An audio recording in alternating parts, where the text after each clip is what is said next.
Shalom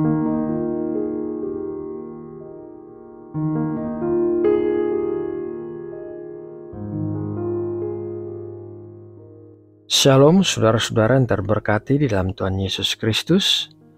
Salam penuh kasih dan sukacita. Kiranya Allah Bapa senantiasa melimpahkan berkat-berkat-Nya bagi kita semua.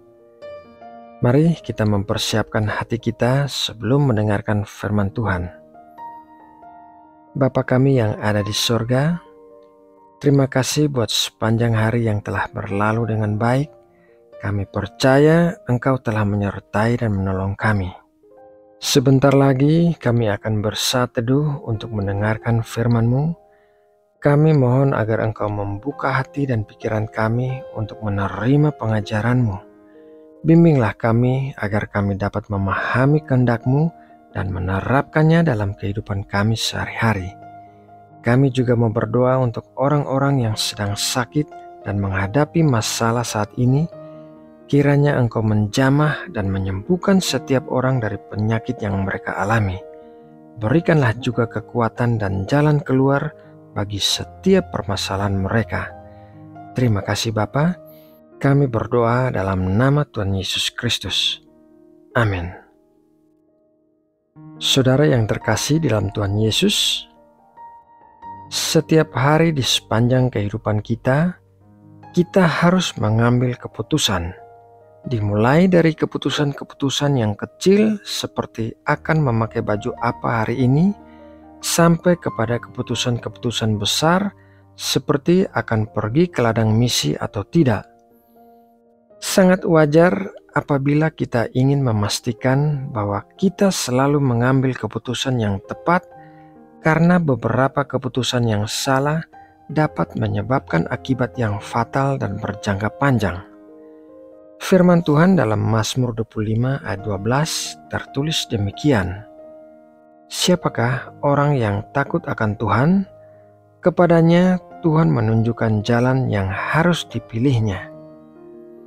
Sebagai orang-orang Kristen, kita mempercayai bahwa Allah yang kita sembah adalah Allah yang hidup. Jadi Dia bisa berinteraksi dengan kita, termasuk di dalamnya adalah menunjukkan jalan yang harus kita pilih. Allah senang menuntun kita di jalan-jalan yang kita tempuh, karena Dia adalah Bapa yang baik, yang mengasihi kita dan menginginkan yang terbaik bagi kita.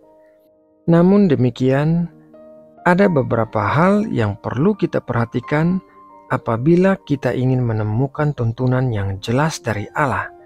Yaitu hal yang pertama adalah membersihkan jalan. Membersihkan jalan di sini berarti kita menyingkirkan penghalang-penghalang yang bisa menghalangi kita dari mendengarkan tuntunan Allah. Penghalang itu adalah dosa dan keinginan diri sendiri. Kita harus memastikan bahwa kita sudah mengakui dan bertobat dari dosa-dosa yang bisa membuat kita terhalang untuk mendengarkan tuntunan Allah. Kita juga harus memastikan bahwa kita tidak mempertahankan keinginan diri sendiri, karena saat kita berfokus pada keinginan diri sendiri, maka kita tidak akan mau menuruti tuntunan Allah. Hal yang kedua adalah melatih kesabaran. Kita harus melatih kesabaran untuk menunggu tuntunan Allah bagi kita, karena Allah tidak terburu-buru, waktunya selalu tepat, tidak terlalu cepat dan tidak terlalu lambat. Allah tahu waktu yang terbaik untuk memberikan tuntunan kepada kita. Hal yang ketiga adalah berhati-hati terhadap tekanan.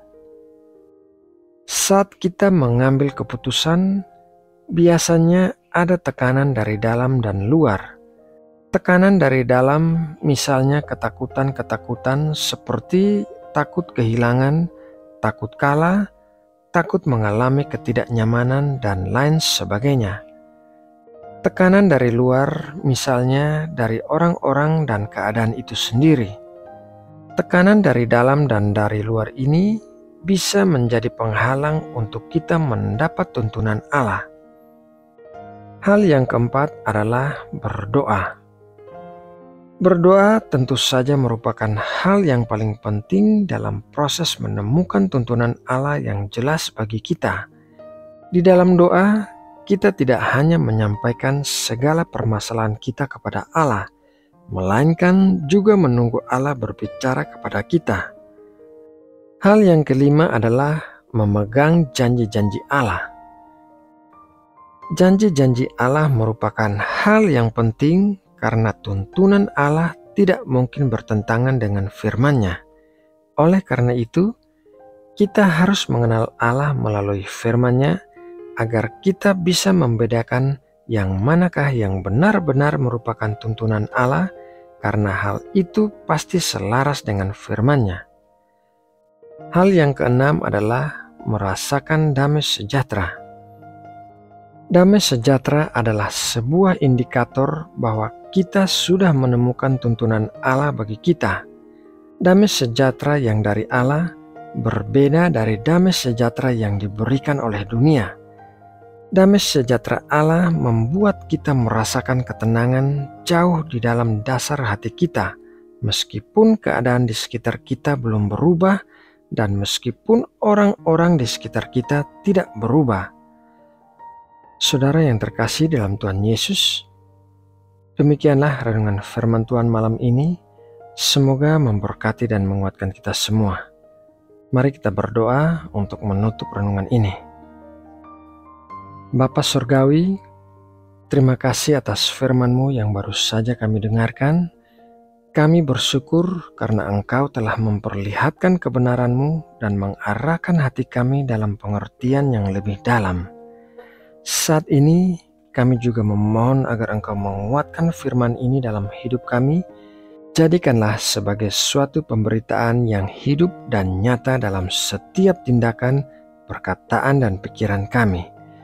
Tolonglah kami untuk hidup sesuai dengan kehendak-Mu dan meneladani teladan Kristus di dalam hidup kami.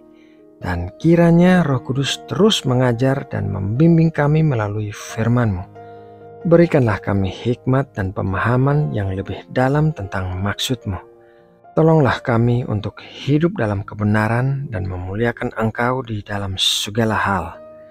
Bapa, kami bersyukur kepadamu atas hari yang telah kami lewati. Terima kasih atas berkat perlindungan dan kasih-Mu yang tak terhingga yang telah kami rasakan. Kami memohon ampunan-Mu atas segala dosa, kesalahan atau kegagalan yang mungkin kami lakukan hari ini. Muliakanlah nama-Mu melalui hidup kami dan berilah kami kekuatan untuk hidup menurut kehendak-Mu.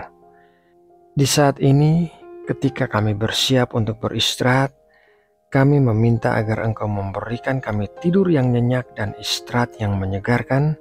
Kami menyerahkan segala kekhawatiran, kecemasan, dan beban hidup kami kepadamu. Berikanlah kami ketenangan dan kepercayaan bahwa Engkau adalah Allah yang setia yang selalu bersama-sama dengan kami. Terima kasih ya Bapa. Hari ini kami datang di hadapan-Mu dan memohon kasih-Mu untuk bangsa kami.